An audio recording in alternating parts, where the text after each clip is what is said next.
New into stock, we have a Mercedes E-Class. It's a 3-litre E350 CDI Sport Auto. It's the coupe as well. It's really good looking shape. Very, very nice car. Looks $1 million. It's done 76,639 miles. It's a 2009 on an 09 plate. Fuel economy, urban 31.7, extra urban 50.4, and combined is 41.5. 0 to 60 time of 6.7 seconds. Top speed of 155 miles an hour out of a 231 brake horsepower 24 valve engine. Road tax 6 months, £143, and 12 months is 260. Really, really high spec car. Very, very well equipped. I'll just show you around it. We've got xenons on the front there. Got front parking sensors, and that's an optical display inside as well, a Mercedes Parktronic. High pressure headlamp wash. The big Merc grille. The 5 twin spoke alloys, and they're the AMG ones. Got power folding door mirrors. It's the blue efficiency, privacy glass, the chrome strip up the side, and also the sill protector there.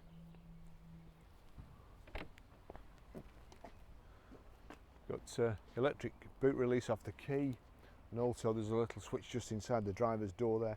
Bags of room in there. You've also got 2 little handles here that you can flip the back seat down and load through. But as you can see, all my camera equipment in here, bags of room. The chrome strip along the boot here, and also again the reversing sensors in the rear bumper here, again the rear Parktronic.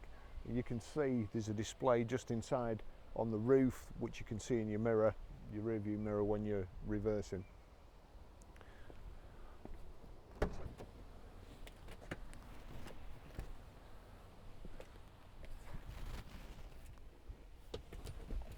Now,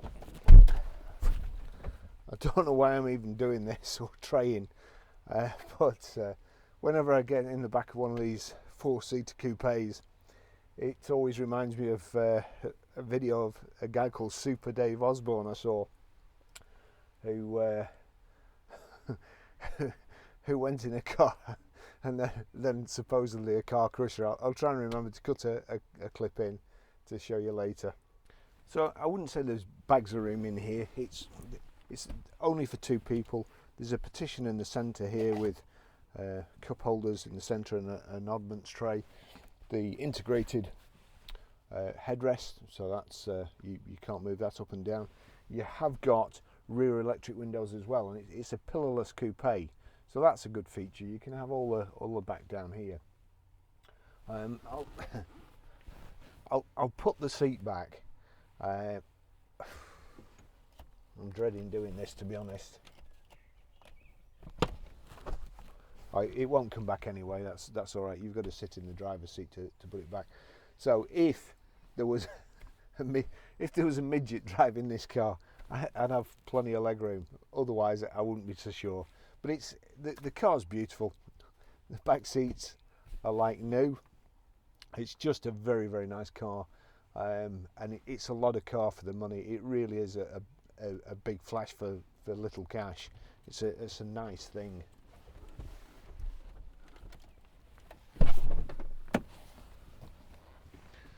That's like torture. I'll just take you for a ride in it.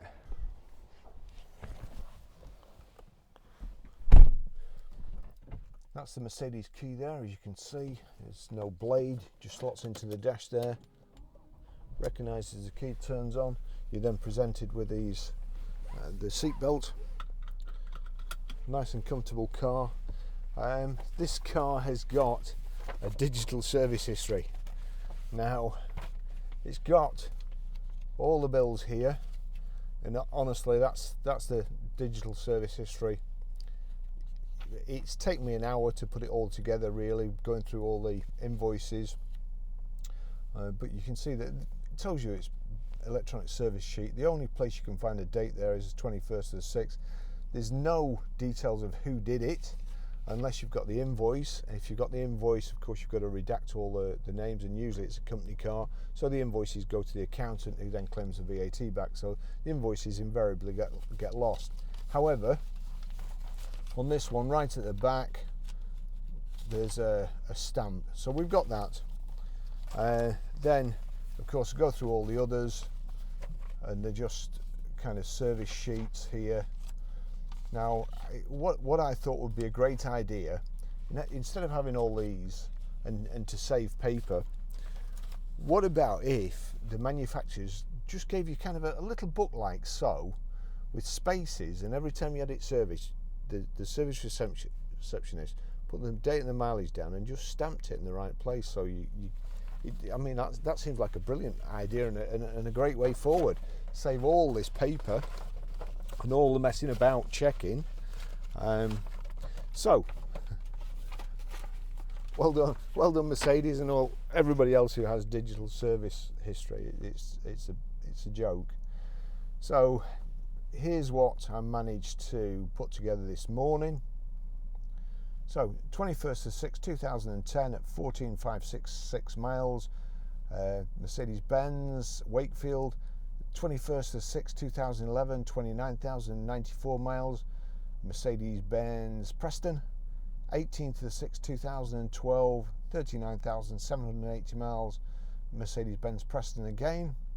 And then 16th of 9th 2013 at 50,197 miles, Mercedes Benz Blackpool. And I used to work there when it was called Speeds, and it looks like the same person as stamped the book who was there when I was there. And I was amazed to see that the service schedule just had 50,000 miles exactly. But anyway, they've put the exact mileage, which is good. 24th of 10th 2014 at 56,681. That's Thornley's Mercedes Specialist, just up the road from us here. It's been a local car for the last few years.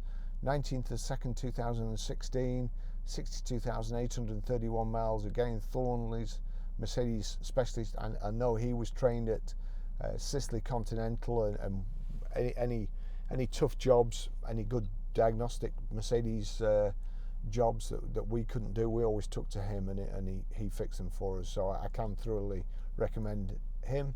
But then 9th of 6 2017 at 68,718 miles, Northwest Auto Care.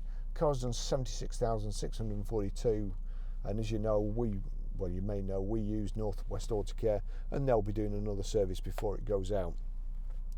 So the car's finished in white. The exact name just escapes me, probably polar white, and it's got black leather upholstery with the contrast stitching. It's a really, really nice car. It's got the proper the gear stick in the proper place, and not here where you expect your wiper stalk to be. And I'll just take you for a ride in it now. Here we go. Before we go, power folding door mirrors, and we've got at the front there, I probably won't be able to see because it's not headrests with two little stalks. I can't mount my camera in the middle, so I've just got a camera at either side. So hopefully from this camera or that camera, you'll be able to see that display in the centre there. And there's nothing behind me, so if I just avoid these pigeons and then aim at this bollard, there you go. You'll see it's showing that you're near an object. So and it's the same here. In the rear view mirror, there's one mounted in the roof, and you can see when you're getting close, and it also indicates which side you're getting close, just in case you don't know. Lovely cars. I've got to be honest, I didn't like this shape when it first came out. It reminds me of an upturned boat, but it's really grown on me. So I do now anyway. Nice driving position, sport seats. We've got here electric, electric height adjustable, and the backrest. The seat squab, you have to pull a lever like in the old seats to move backwards and forwards. Indicators and wipers on the left here, and you've also got cruise control here. Multifunction steering wheel, which again I should have checked. No doubt there'll be, no, because I want to stop here. There's always a million cars coming that way, but whenever I want to stop and just demonstrate something, there's a gap. This indicates so people know where we're going. Here we go. Now I do love the way these drive. This car's got Dunlops all round as well. The 5 double spoke AMG alloy wheels, which good looking wheels, finish the car off outside. Nice and quiet.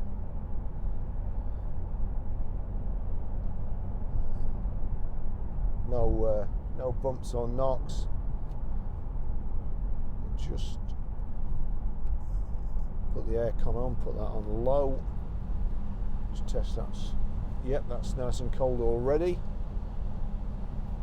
So knock the fan off, keep it on cold.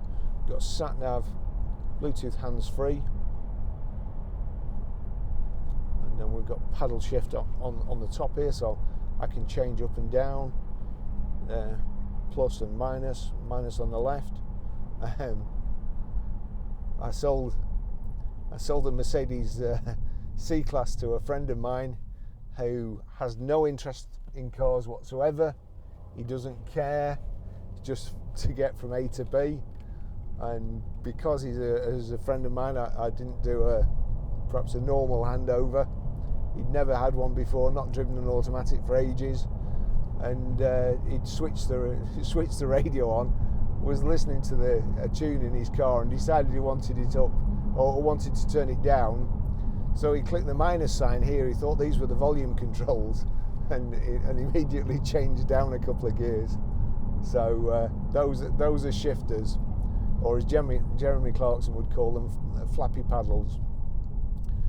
But you've really no need to use them, to be honest. Once it's in automatic in drive, you've no need to use them. You can change it to manual here. If you click manual, the display changes there, and then it will only change from the paddle shift.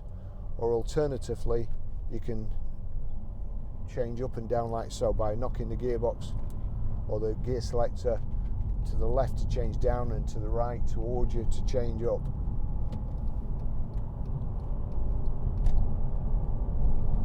Now, what usually happens here, if you try and overtake, there's a big queue around the corner and then you can't get in, which we'll probably see these people do, and then there's nearly an accident when people want to go up the M6.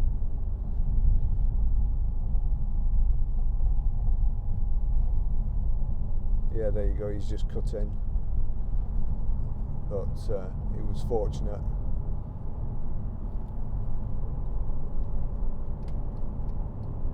There we go. Everybody's concertina in here. There you go. What an engine this is. It's just awesome. I mean, it's a middle-sized car really, but the torque on this diesel engine is just superb.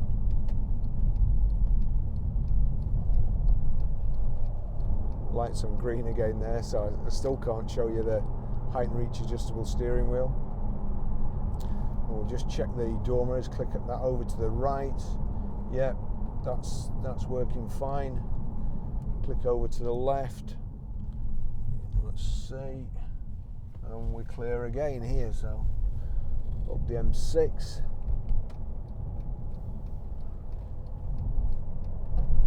The handling really is superb in this car. I would say a lot better than the old E-classes,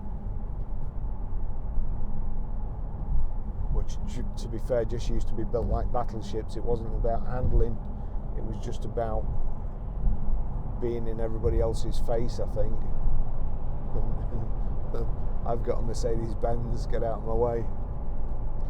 So let's just see, there's the handle. There's a place for a phone in there, which obviously nobody uses these days, but it is Bluetooth hands-free. You've also got, if you click to auxiliary on the audio, there's a couple of leads in there. It looks like the old iPod lead, but I'm sure you'd be able to get a new iPhone lead adapter, or you can plug into an auxiliary in socket, which you'll be able to play your tunes through the system here.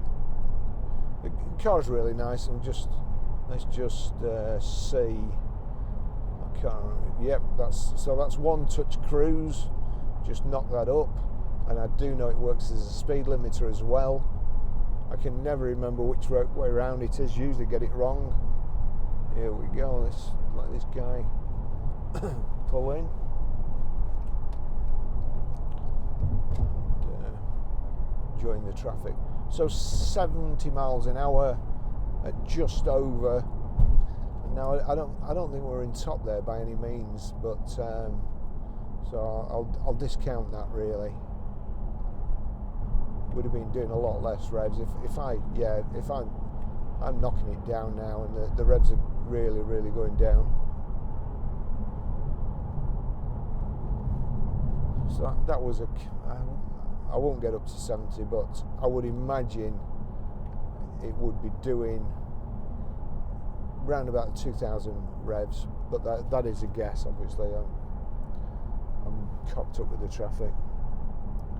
So nice black leather upholstery, the contrast stitching, brushed aluminium in the dash, door cards, and also around the gear tunnel here.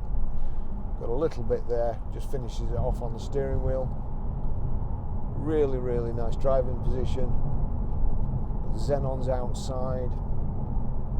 We've got the pillarless windows, which I can't really show you because I can't put the back ones down. Oh yes, I can actually. I can put the back ones down, but you won't be able to see it.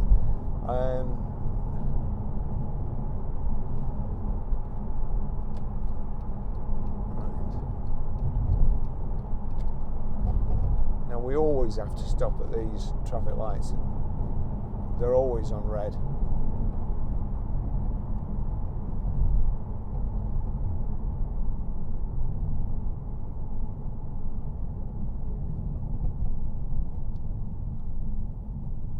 Nice test of the steering round here.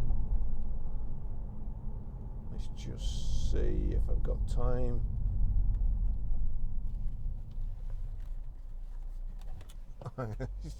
It's changed. Never mind. Here we go. So I'll just show you that it's a real good test of the steering round here. Sharp bends, undulating, left, right, right, left. As I've said before, I think the constructors had a load of tarmac left, so they meandered about up here.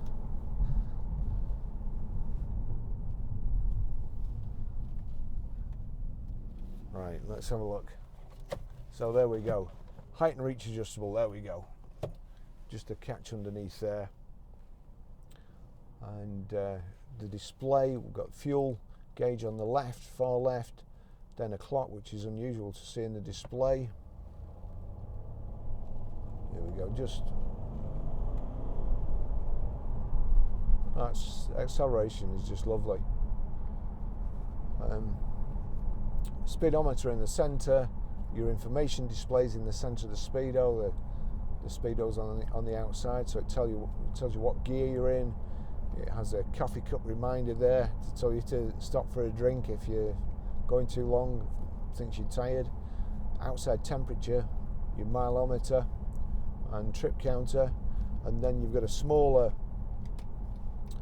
rev counter, and then your coolant, your engine coolant temperature gauge.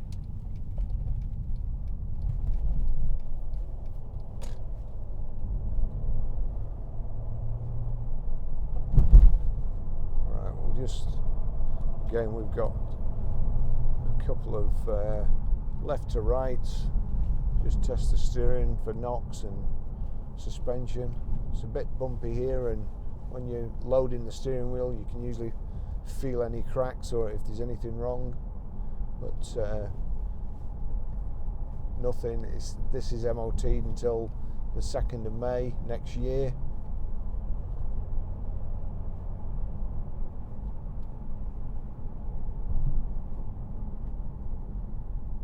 No, that's just really nice.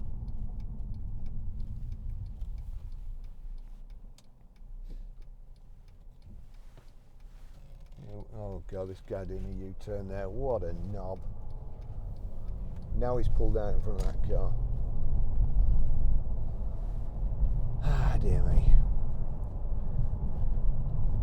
Okay, so I'll finish the test drive there, and I'll just show you when we get back to the garage how to pair your mobile, how to delete a mobile, and how to set the sat nav.